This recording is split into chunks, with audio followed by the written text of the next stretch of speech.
ماہرین نفسیات نے صحیح کہا ہے کہ جب کوئی کسی چیز کے لیے صحیح معنوں میں تیار ہوتا ہے تو وہ چیز یقینی طور پر حاصل ہوتی ہے۔ جیسا ایک آدمی سوچتا ہے وہ بن جاتا ہے، اس کو ہم سوچ کی طاقت کہتے ہیں۔ اگر آپ بھی کسی کام میں کوئی مقام یا کامیابی حاصل کرنا چاہتے ہیں تو یہ ویڈیو آپ کے لیے ہے، اور اگر آپ سوچ رہے ہیں کہ یہ سب کیسے ممکن ہے تو آج ہم ایک ایسے شخص کی کہانی لے کر آئے ہیں جس نے اپنا مطلوبہ مقام صرف اور صرف نیت سے حاصل کیا۔ تو کہانی شروع کرنے سے پہلے ہماری آپ سے درخواست ہے کہ اگر آپ چینل پر نئے ہیں تو چینل کو سبسکرائب کر لیں اور ساتھ لگے بیل آئیکن کو بھی دبا دیں تاکہ آپ کو ہر نیو ویڈیو کی نوٹیفیکیشن ملتی رہے۔ السلام علیکم ورحمۃ اللہ وبرکاتہ۔ تو آج ہم بات کریں گے سوچ کی طاقت پر، اور اس میں ہم آپ کے ساتھ شیئر کریں گے ایک ایسے شخص کی کہانی جس کی سوچ نے اس کو ایک بڑے مقام پر پہنچا دیا۔ یہ وہ شخص ہے جس نے تھامس ایڈیسن کے ساتھ شراکت داری کا سوچا تھا۔ اس آدمی کا نام ایڈون بارنس ہے۔ اس نے دریافت کیا کہ یہ کتنا سچ ہے کہ انسان واقعی سوچ سکتا ہے اور امیر بن سکتا ہے۔ اس کی دریافت ایک نشست میں نہیں ہوئی تھی، یہ آہستہ آہستہ ہوا۔ عظیم تھامس ایڈیسن کا بزنس ایسوسی ایٹ بننے کی شدید خواہش کے ساتھ شروع ہوا۔ تھامس ایڈیسن ایک امریکی موجد اور تاجر تھے۔ تھامس ایڈیسن نے جدید زندگی پر زبردست اثر ڈالا، جس نے لائٹ بلب، فوٹوگراف اور موشن پکچر کیمرہ جیسی ایجادات کے ساتھ ساتھ ٹیلی گراف اور ٹیلی فون کو بھی بہتر بنایا۔ جب خواہش یا سوچ کا یہ جذبہ پہلی بار ایڈون بارنس کے ذہن میں آیا تو وہ اس پر عمل کرنے کی پوزیشن میں نہیں تھا۔ اس کے راستے میں دو مشکلات کھڑی تھیں۔ وہ مسٹر ایڈیسن کو نہیں جانتا تھا اور اس کے پاس اتنے پیسے نہیں تھے کہ وہ اورنج نیو جرسی جانے کے لیے اپنا ریل کرایہ ادا کر سکے۔ یہ مشکلات لوگوں کی اکثریت کی خواہش کو پورا کرنے کی کوشش کی حوصلہ شکنی کے لیے کافی ہیں، لیکن اس کی خواہش عام خواہش نہیں تھی۔ وہ اپنی خواہش کو پورا کرنے کا راستہ تلاش کرنے کے لیے اتنا پرعزم تھا کہ آخرکار اس نے بلائنڈ بیگیج کے ذریعے سفر کرنے کا فیصلہ کیا۔ اس نے شکست کھانے کی بجائے مشکلات کے ساتھ سفر کرنے کا انتخاب کیا۔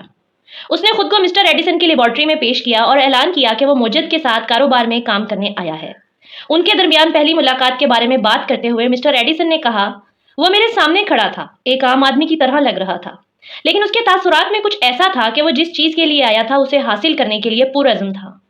میں نے افراد کے ساتھ برسوں کے تجربے سے یہ سیکھا تھا کہ جب کوئی فرد واقعی کسی چیز کی اس قدر گہرائی سے خواہش کرتا ہے کہ اسے حاصل کرنے کے لیے وہ اپنے تمام مستقبل کو داؤ پر لگانے کے لیے تیار ہو جائے تو اس کی جیت یقینی ہے۔ میں نے بارنس کو وہ موقع دیا جو اس نے مانگا تھا، کیونکہ میں نے دیکھا کہ اس نے کامیابی تک ساتھ کھڑے رہنے کا ارادہ کر لیا تھا۔ بعد کے واقعات نے ثابت کیا کہ میرا فیصلہ غلط نہیں تھا۔ اس موقع پر نوجوان بارنس نے مسٹر ایڈیسن سے جو کہا وہ اس سے کہیں کم اہم تھا جو اس نے سوچا تھا۔ ایڈیسن نے خود کہا، یہ نوجوان کی ظاہری شکل نہیں ہو سکتی تھی جس کی وجہ سے اس نے بارنس کو اپنے دفتر میں کام کرنے کی اجازت دی تھی۔ یہ بارنس کی سوچ تھی جو شمار ہوتی ہے۔ بارنس کو اپنے پہلے انٹرویو میں ایڈیسن کے ساتھ شراکت نہیں ملی۔ اسے ایڈیسن کے دفاتر میں بہت معمولی اجرت پر کام کرنے کا موقع ملا۔ وہ ایسا کام کر رہا تھا جو ایڈیسن کے لیے غیر اہم تھا لیکن بارنس کے لیے سب سے اہم تھا۔ اس نے اسے اپنے کام کو ظاہر کرنے کا موقع فراہم کیا جہاں اس کا مطلوبہ کاروباری پارٹنر اسے دیکھ سکتا تھا۔ مہینے گزر گئے، بظاہر مطلوبہ مقصد حاصل کرنے کے لیے کچھ نہیں ہوا، جسے بارنس نے اپنے ذہن کو اپنے اہم مقصد کے طور پر ترتیب دیا ہوا تھا۔ لیکن بارنس کے دماغ میں کچھ اہم ہو رہا تھا۔ وہ ایڈیسن کا بزنس ایسوسی ایٹ بننے کی اپنی خواہش کو مسلسل بڑھا رہا تھا۔ بارنس ایڈیسن کے ساتھ کاروباری وابستگی کے لیے تیار تھا، مزید یہ کہ وہ اس وقت تک تیار رہنے کا عزم کر رہا تھا جب تک اسے وہ نہیں مل جاتا جس کی وہ تلاش کر رہا تھا۔ اس نے اپنے آپ سے یہ نہیں کہا کہ کیا فائدہ، میرا خیال ہے کہ مجھے اپنا ارادہ بدلنا چاہیے اور سیلز مین کی نوکری کے لیے کوشش کرنی چاہیے۔ لیکن اس نے کہا کہ میں یہاں ایڈیسن کے ساتھ کاروبار میں جانے کے لیے آیا ہوں اور اگر اس میں میری باقی زندگی لگ جائے تو میں اس مقصد کو پورا کروں گا۔ جب موقع آیا تو یہ ایک مختلف شکل میں ظاہر ہوا اور بارنس کی توقع سے مختلف سمت سے یہ موقع ظاہر ہوا۔ یہ موقع کی چالوں میں سے ایک ہے۔ موقع کو پچھلے دروازے سے پھسلنے کی چالاک عادت ہے اور اکثر وقتی شکست کا بھیس بدل کر آتا ہے۔ شاید یہی وجہ ہے کہ بہت سے لوگ موقع کو پہچاننے میں ناکام رہتے ہیں۔ مسٹر ایڈیسن نے ایک نیا آفس ڈیوائس تیار کیا تھا جسے اس وقت ایڈیسن ڈکٹیٹنگ مشین کہا جاتا تھا۔ بعد میں اسے ایڈی مشین کے نام سے جانا جانے لگا۔ اس کے سیلز مین مشین پر پرجوش نہیں تھے۔ انہیں یقین نہیں تھا کہ یہ بڑی محنت کے بغیر فروخت ہو سکتی ہے۔ بارنس نے اس کا موقع دیکھا۔ وہ جانتا تھا کہ وہ مشین بیچ سکتا ہے۔ اس نے یہ مشورہ ایڈیسن کو دیا اور فوراً اسے موقع مل گیا۔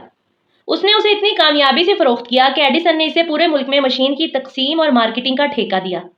اس بزنس ایسوسی ایشن نے اس نعرے کو بڑھایا، ایڈیسن کے ذریعے بنایا گیا اور بارنس کے ذریعے نصب کیا گیا، made by Edison and installed by Barnes. اس تجارتی اتحاد نے بارنس کو پیسے سے مالا مال کر دیا، لیکن اس نے لامحدود حد تک بڑا کام کیا۔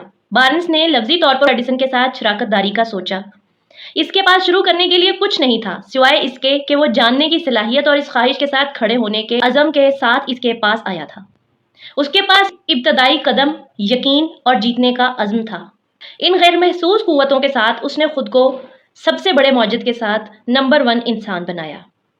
ماہرین نفسیات نے صحیح کہا ہے کہ جب کوئی کسی چیز کے لیے صحیح معنوں میں تیار ہوتا ہے تو وہ چیز یقینی طور پر حاصل ہوتی ہے۔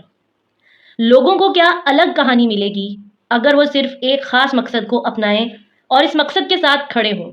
لہٰذا اگر آپ بڑے اہداف حاصل کرنا چاہتے ہیں لیکن آپ کے پاس حاصل کرنے کے لیے کافی دولت نہیں ہے تو صرف سوچیں، اپنے مقصد کی پہچان کریں اور بارنس کی طرح ابتدائی قدم اٹھائیں اور یقینی مقصد کے ساتھ امیر بنیں۔